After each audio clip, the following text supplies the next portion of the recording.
Hey everybody, welcome back to Comic Book Theater. Jay here. Wait, do you feel that? I think it's my J Tingle going off. So that means there's a spoiler alert.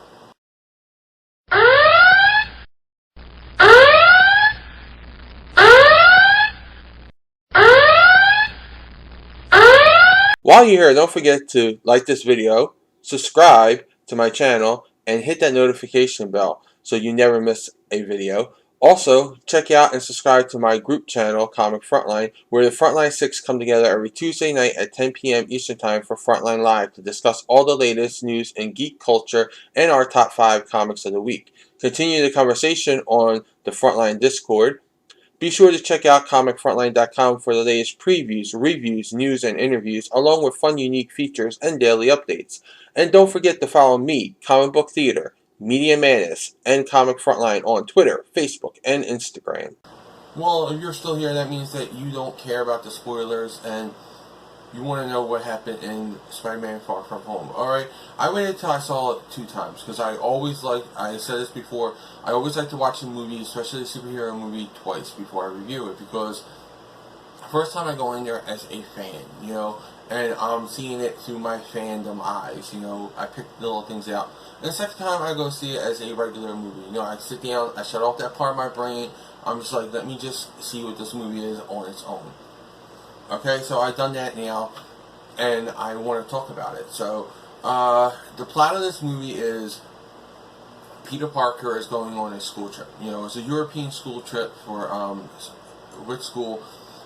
He has 2 chaperones for school, for a class full of kids, which, I don't know about New York, but in Philly, that would never fly. Like, you need, I think, you would need at least, like, 15, at least 10 chaperones for something like that. School in Philly is, the kids are usually like, we have like a 20, upper 20s to 30 child per room in Philly schools. And there seem to be about 20 kids there. So I would say there would be at least 15 parents would have to be there. At least 15 escorts would have to be there. There would have to be some parents, especially going across seas. But anyway, I digress. Going back to it, so he's going on this trip, and you know, he's been doing these little things as the Iron Spider, you know, in the Iron Spider costume, you know, raising money for charities and all that to help people with the blip. That's what they're calling the snap. The snap effect is now being referred in the Marvel Cinematic Universe as the blip. You know, so we have the New York incident and we have the blip. Those are the 2 big things that happen in the Marvel Universe. But anyway, so he's raising money for charity. You know, Happy tells him, you know, Nick Fury's gonna call you.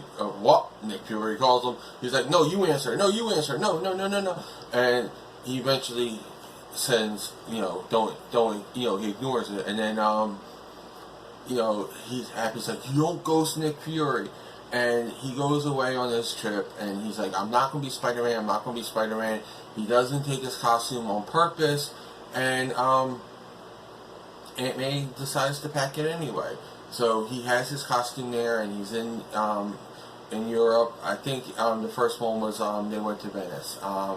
And when you get there, they're saying this rundown place, and Peter's like, he's got a plan, he had his whole plan, but this other kid who was like 5 years younger than them before the blip is now older, and he's like all buff, and you know, he's after MJ, and MJ is, you know, because apparently all Peter's friends were all lucky enough to be all in this blip. You know, they were all the people who got put in the blip, and now they came back exactly the same age. Very convenient. But that was the problem that I had with Avengers Endgame as a whole anyway. But yeah, so they go on this trip. He gets pulled up by, you know, he gets kidnapped by, basically he gets pulled into it by Nick Fury. Nick Fury tells him, you know, hey, take off your face mask. Everybody here knows who the hell you are anyway. Who cares, you know? So Peter takes off his mask, and he's, you know, introduced to Quentin Beck, who doesn't have a name now, but he's in the Mysterio costume, and he says that he's from another Earth, which is Spider-Man UK's Earth, I believe. And he says that, you know, this Earth, the MCU is 616, which it's not. We all know that's the comic Earth, but this was just a nice little nod to that.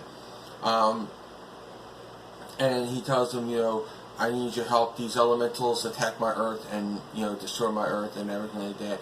But we can stop them from doing the same to you. So Spider-Man is like, Peter's like, I don't know, I don't know about that. And, I got things to do. I got, other things on my list. I want to just enjoy my summer. And Nick Fury's like, fine, go ahead.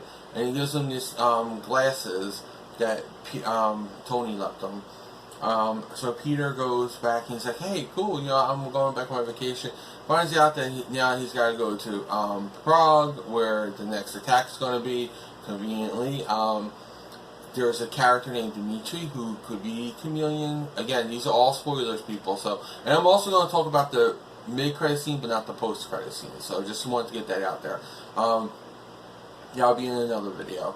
But anyway, so there is this guy who basically becomes a bus driver and takes him there. He gets a new suit because, he was like, people can't, because what he told Fury back there was, people can't figure out I'm Spider-Man because, I already saved him on a school trip, now I want to save him here, I can't be doing that. Spider-Man can't be showing up everywhere Peter Parker is. So he gives him a new costume, which is the all-black suit, that later on, Ned dubs him as the Night Monkey. So that's what that suit's now officially called, like the Night Monkey suit. So I like that.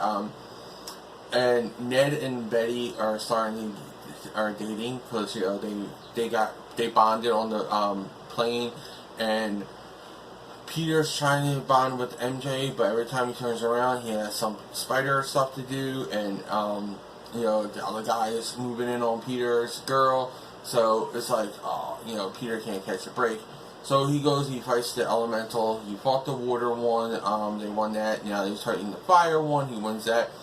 And at the end of it, Quentin and him are at the bar, and he gives Peter a beer. He's like, I'm not 21, right? Even though technically he would be 21 because of the blip, but since he was gone and then just came back, he's not technically 21 right now. Biologically, he's not 21. Chronologically, he would be 21, though. So, they're in this bar, a bunch of people, and he says, he just doesn't want to be Spider-Man. Like, he wants to be Spider-Man, but he doesn't feel like he has the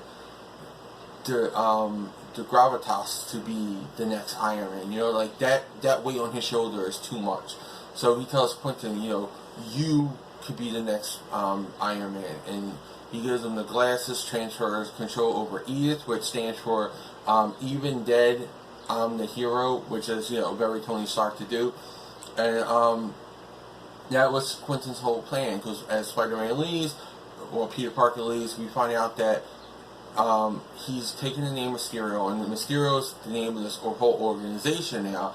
And the organization is something that made up of people who think either Tony Stark or Stark Enterprises or Stark Technologies, whoever Stark name brand is at the time, has taken advantage of them, and they want what's their due. So they just want money. And Quentin knows that by being the next Iron Man, he can make that happen. So he's going to use these holograms and stuff like that to create stuff that would put him on the map as a hero, gaining him fame and fortune.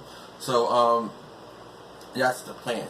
But MJ had found a piece of a holographic projector from when Spider-Man, was flinging webs at this elemental. Which, why would you fling webs at a burning elemental?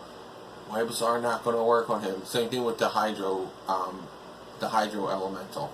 But anyway, she gets it. She shows Peter, that scene that we saw in the trailer where she says, "I know you're Spider-Man." He's like, "No, I'm not." And she's like, "Yeah, well, why does Night Monkey and Spider-Man have the same webs?" And he was like, "I don't know, I don't know, I'm not Spider-Man, I'm not Spider-Man, I promise you. Why would I be Spider-Man?" And he realizes that MJ's only been looking at him and watching him because she wanted to figure out if he's really Spider-Man. And then, he sees, when the thing falls on the ground, a projection comes up and starts showing, the water guy. And he's like, whoa, wait, well, how's that there? How's that possible?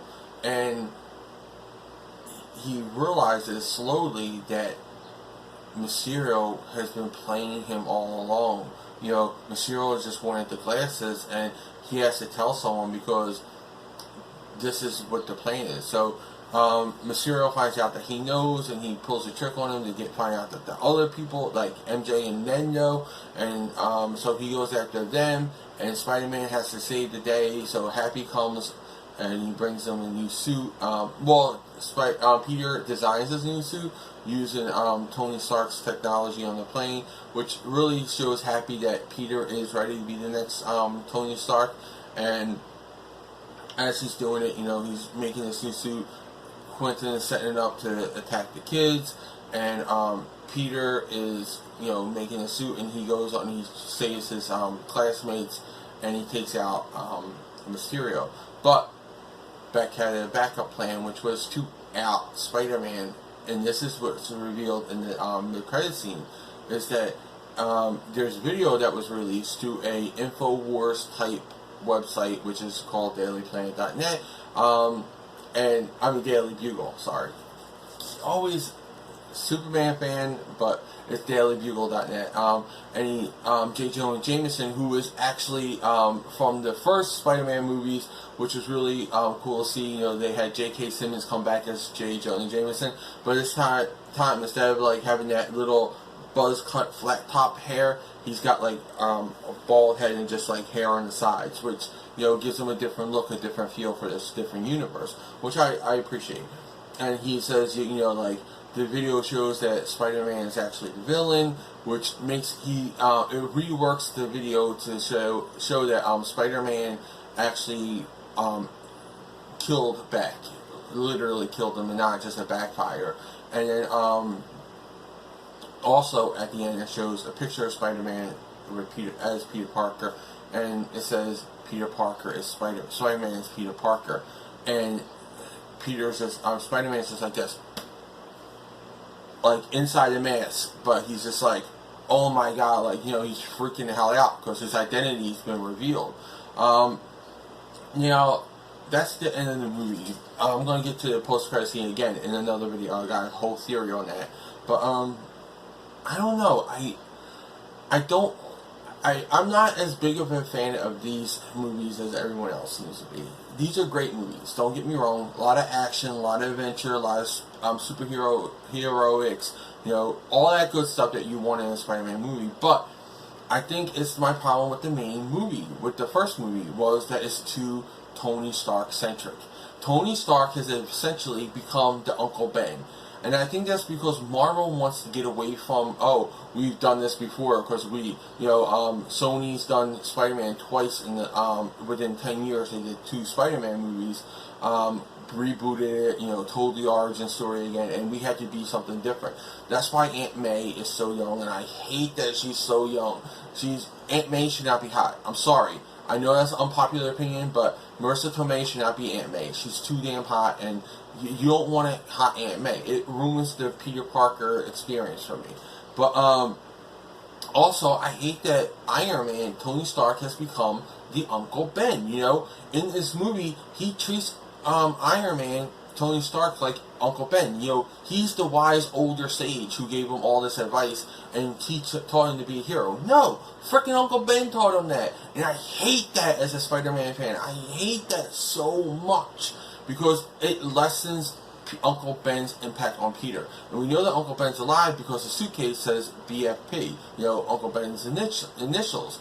I just really hate that. That's a big irks to me. So as a Spider-Man fan, as Spider-Man film, I gotta give this like just 3 stars because, again, Uncle Ben, you can't substitute Uncle Ben with Tony Stark. It's not like that. They don't even mention Uncle Ben in any of these movies, which really pisses me off too. They don't even mention him. He had that one little cameo with his initials on the suitcase. That's it.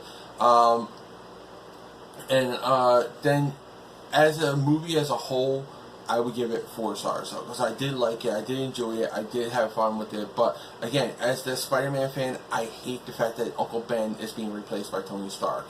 But that's it for me for this. But it's not it for you, because now I want you guys to go take it into the comments and tell me what you guys thought about this movie.